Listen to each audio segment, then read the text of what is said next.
Hello, my name is Stefan Petrovski from the administration of the European Parliament in Brussels. Today we will speak about the theme European Union, a reality and an opportunity for chartered accountants and their clients. This study is divided into 3 chapters. The first chapter, European regulation and its influence on the accounting profession in France. The second chapter, the EU market, SME economic space. The third chapter, chartered accountants adapted to better meet clients' needs in the EU market. I will start with a Chinese proverb. Unfortunately, there are more men who build walls than men who build bridges. The influence of European Union, whose motto is United in Diversity, on our daily professional and personal lives has never been greater. On 1st January 2002, 12 member states of the EU agreed to the introduction of a common currency which has become its strongest unifying symbol, creating a powerful economic union as well as a political one. In 2019, the EU 27 members is one of the leading economic power in the world with a gross domestic product at around 13,900 billion euros. 5 EU member states, Germany, France, Italy, Spain and Netherlands, account for 70% of the total EU GDP. The implementation of the Services Directive in 2006 has prompted many questions from private sector as well as from civil society. This European regulation and its transposition into French law has modified the landscape for French chartered accountants. In 2013 and 2014, 2 new European directives called the Accounting Directive and the Qualification Directive were also made effective. Together, these 3 main European regulations and the evolution of the EU as a political body have posed new questions for us as a profession about our role, our openness to Europe, and as an advisor to companies. First question. How can we understand the evolution of a traditionally regulated profession within France to another area, the European Union? Second question. What are the advantages and disadvantages of operating within this new space? Last question. How can we best evolve to support our clients in this new economic area, the European Union? The opening of regulated markets and the entry of new competitors raises fears of many professionals in our field.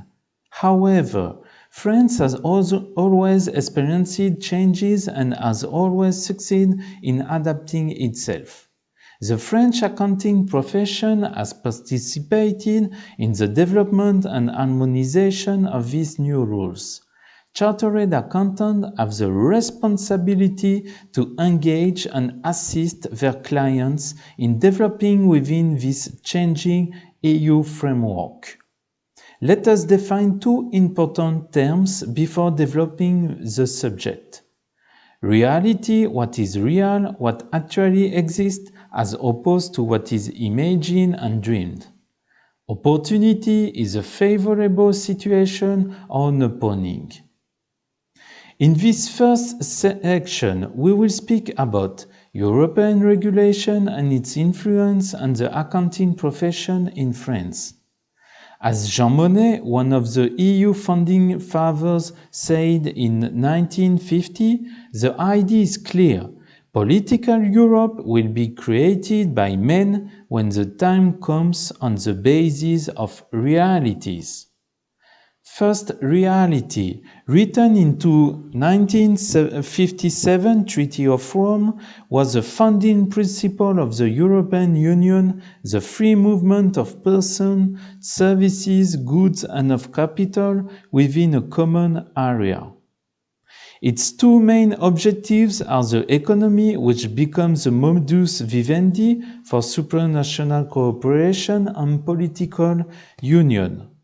The European law includes fundamental principles such as subsidiarity, direct effect, and primacy. Primacy means European law has a higher value than the national laws. Second reality, the Services Directive of 2006 has had a very strong impact on the European accounting profession. Its main objective has been the development of an internal market for services to be free to establish themselves and provide services in other EU member states. This covers all services in regulated professions except the health services. In 2013, a new directive, the Qualification Directive, concerning the recognition of professional qualification was adopted. It allows the right to practice one profession freely in the EU through the principle of general or automatic mutual recognition. If access to the profession is regulated, then the condition will be the same as for the national one. In the same year, another directive on annual financial statement called the Accounting Directive was also approved. Its objective is to simplify financial reporting requirements and reduce administrative burdens for small and medium-sized enterprises. This directive was amended to require certain companies to include in their management reports environmental and social information. Other European legislation currently being discussed or adopted have or will have a great influence on the profession. Some of these are Common Consolidated Corporate Tax Base Directive, Anti-Tax Avoidance Directive, the Digital Single Market, and the European Business Law Harmonisation. The positive and negative impacts of European regulation on the accounting profession are divided into three levels: the accountant, the firm, and the profession. For the accountant, a positive impact is the possibility of expatriation, increased mobility, cultural and intellectual openness. The negative impact is increased competition between European and French peers.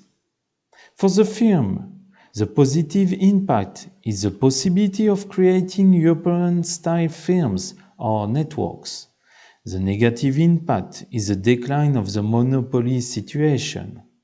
And finally, for the profession, the positive impact is the rise of institutional and professional debates at the European level. The negative impact is the integration of the European law and Anglo-Saxon principle into French legislation. In this second section, I will present you the EU market SME economic space. The European market is an integral part of the EU. For certain professional sectors, economic competition that was previously limited to the national space has now become European. This has evolved since the introduction of new rules governing professional activity and social exchanging and tax aspects. The EU has a different approach to the profession of chartered accountant. The similarities are the protected titles of professional accountants and a high initial qualification. The differences are in the range of full services and in what constitutes its main activity. The difficulties of the EU are sometimes hard to understand by citizens and businesses, especially the cultural and language differences. It calls into question some national solidarity while allowing certain social and fiscal abuses. However, a positive perception exists and tells us a different story. The EU is a common space with around 450 million inhabitants, the third largest in the world. It has an educated population with a high standard of living and annual income, enjoying freedom of movement to travel, consume, live, study, and work in the state of their choice. In 2019, the economic weight of the EU represented 15% of the world's GDP at purchasing power parity, just beyond China and the United States of America. The GDP comes mainly from the services sector for 75%. It is a dynamic economic development zone, being in 2018 the second world's largest exporter of goods, generating a trade surplus of 152 billion euros, and the first economic zone hosting foreign direct investment, coming mainly from the USA and more from China. In terms of innovation, the EU devotes an average of 2% of its GDP. Importantly for investors, it is a secure and financially accessible market, using a single currency and a single European payments area system.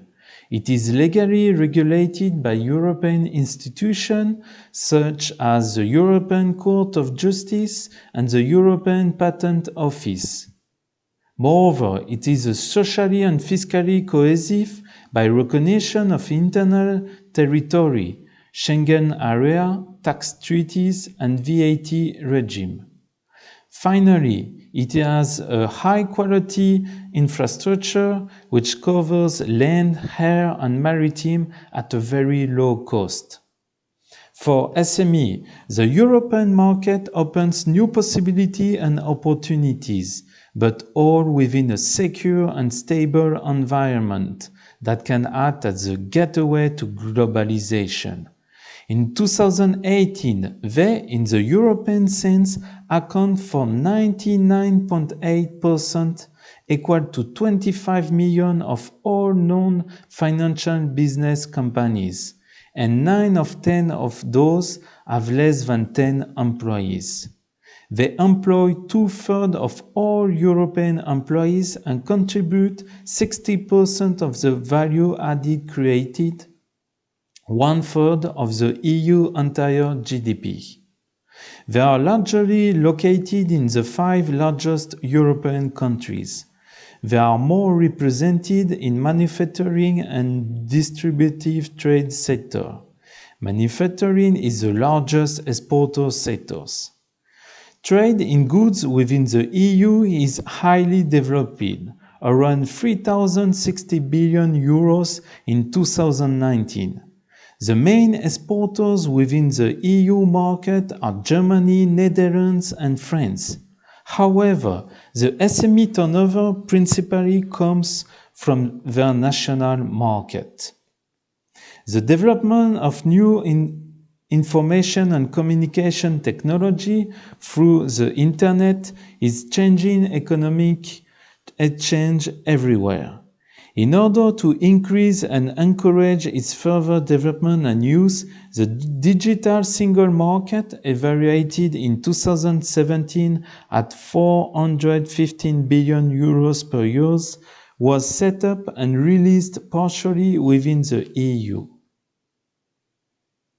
In this last section, we will explain how chartered accountants adapting to better meet clients' needs in the EU market.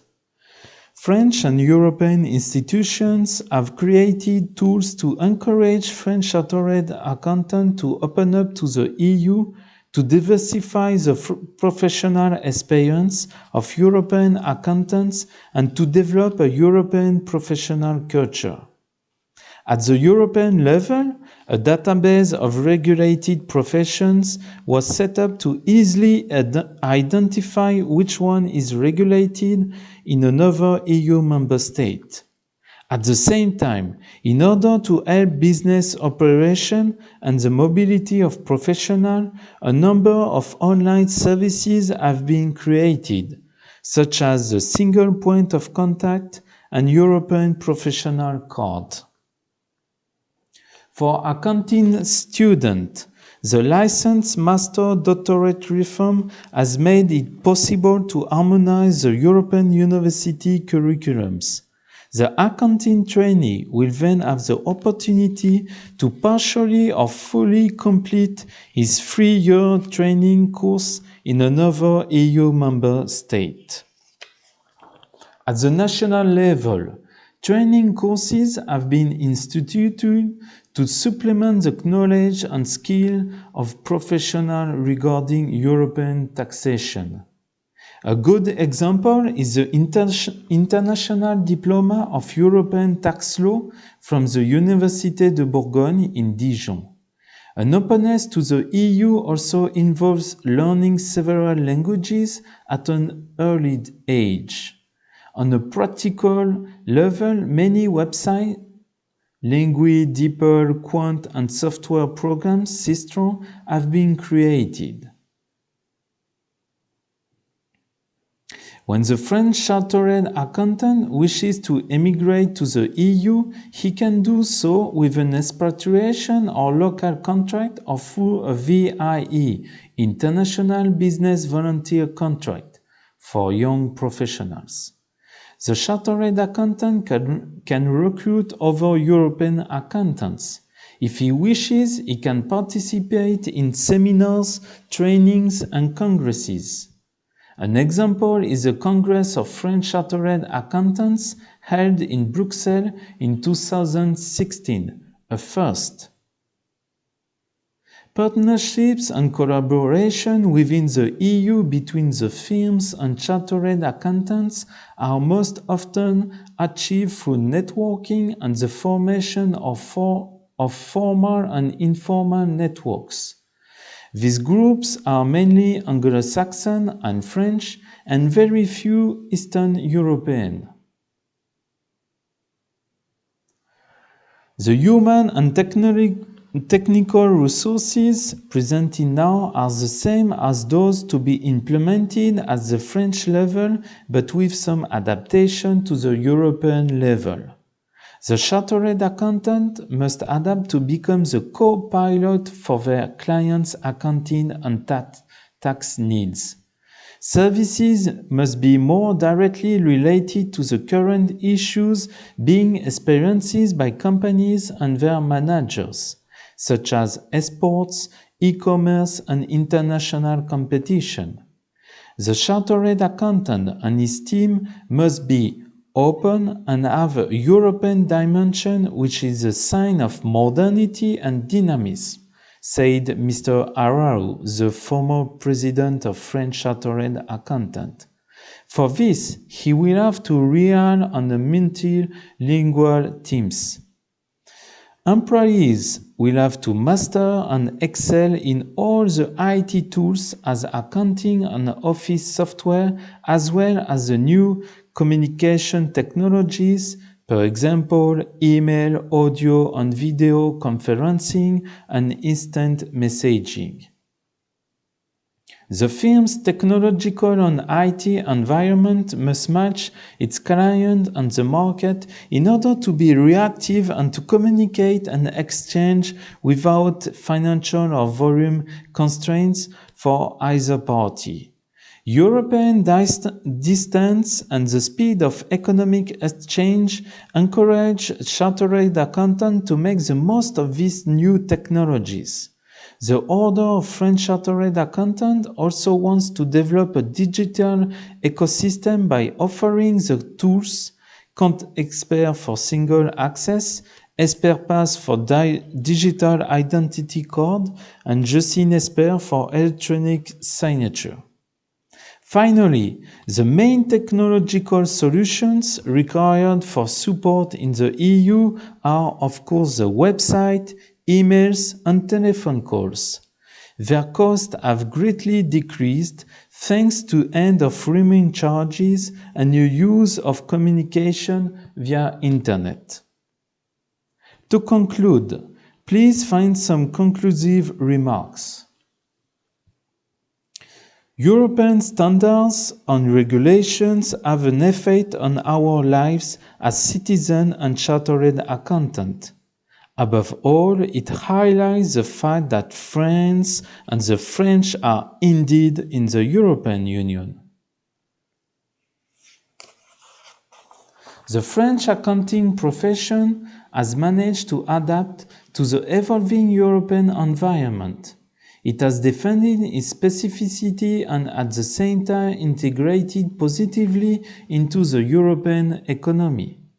National legislation is highly dependent on European regulation. Our profession is very open, without numerous clauses, without a minimum holding of capital, without fee scales, and with intense competition. The reasoning of the accounting profession must now be considered from a European scale for the regulation of the profession, for the required skills, and for the quality of the services to be provided. The sole barriers for chartered accountants providing support for the SME in the EU are social law, tax law, languages of the host country, and psychological barriers. Tax and social law differs from one EU member state to another, but the tendency is to harmonize. At least that is a wish of the European institution. Psychological barriers can be crossed when chartered accountants are motivated, confident in their ability to open up to others and to consider that the EU is our common living space, as well as our national territory. These barriers are overcome. It is simple and possible. Therefore, a French company that sells in Germany will no longer be exporting, but simply trading.